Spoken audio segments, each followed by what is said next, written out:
everyone, I'm coming on today with a fun little tutorial. We're going to do some uppercase letters, but we're going to make them flourished.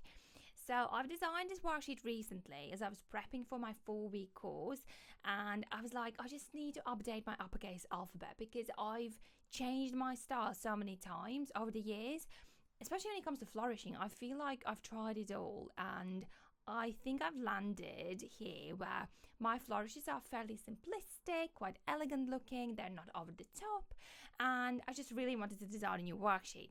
And I shared it with my students, it was well received, and I thought, you know what, I'm just going to share it with everybody because it's quite nice to do some uppercase letter practice. It's often overlooked. We often just kind of focus on the lowercase, but the uppercase are quite useful, especially when you're doing names and lettering place cards and such. So here we are. I'm going to do a little walkthrough, and you can also download a free worksheet. So you can print it and practice. It's traceable, so you can go over the strokes and just build your muscle memory, get into a nice rhythm with it, and I hope you enjoy it. So grab your favorite pens and let's get started. I'll be using this brush sign pen by Pentel in blue-black colour, I think it's called. It's really lovely. It's almost black, but it's definitely got that hint of blue. It just looks really pretty. And I'm starting the letter A from the top. So normally I would start the letter A with an upstroke, and I would start it from the bottom going up. But for this particular flourish, it's nice to start it from the top and then go down and flourish to the left. Okay, so notice how I'm doing the letter B and I'm splitting the letter into two parts. So I'm doing one part, stopping in the middle, and then continuing. And this really helps to kind of refocus and just to kind of prepare yourself for that flourish. The letter C is quite uneventful. It's really simplistic, so I'm just adding like a longer entry stroke. The letter D is quite similar to the letter B, actually. The letter E is fun. We can definitely squeeze in quite a few loops there.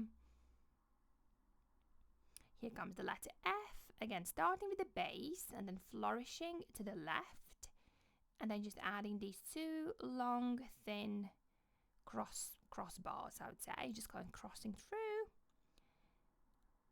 The letter G definitely calls for a little kind of double loop at the bottom, I think. It looks really good this way. H, so the letter H also has a little loop, and I'm kind of doing it in one continuous go. It flows really nicely. I always find it quite difficult to make the letters I and J look different, but all I've done here is just that I've changed the way I position that little sideways stroke at the top, and I think it definitely differentiates them a little bit more. And here comes the letter K, so start with the base, then stop, and then start building the second part of the letter. The letter L has a lot of kind of movement to it. It looks really flowy. And the letter M, so again, similar to the letter A, we're starting from the top and then flourishing to the left, and then just adding on, constructing the letter from the strokes. The letter N is very similar, so the beginning flourish is quite similar. The letter O is fun. I love squeezing in a little loop there and then continuing to the right. I think it looks quite nice. So starting with the base, when doing the letter P, and again pausing and then starting the second part of the letter. The letter Q, so I had to get really creative here, so I wasn't quite sure what I'm going to do here, but I think this works. It's not a very common letter, but you'll definitely come across it, especially when doing names. R, so start very similar to the letter P, and then again we're stopping and just attaching the second part. S is very kind of swirly, like with a big loop at the bottom.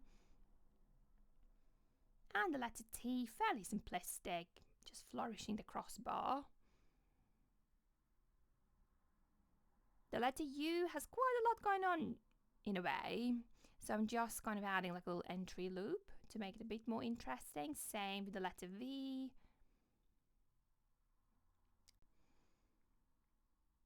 Doing the letter W, quite similar again, just focusing on that beginning part of the letter and looping it a little bit.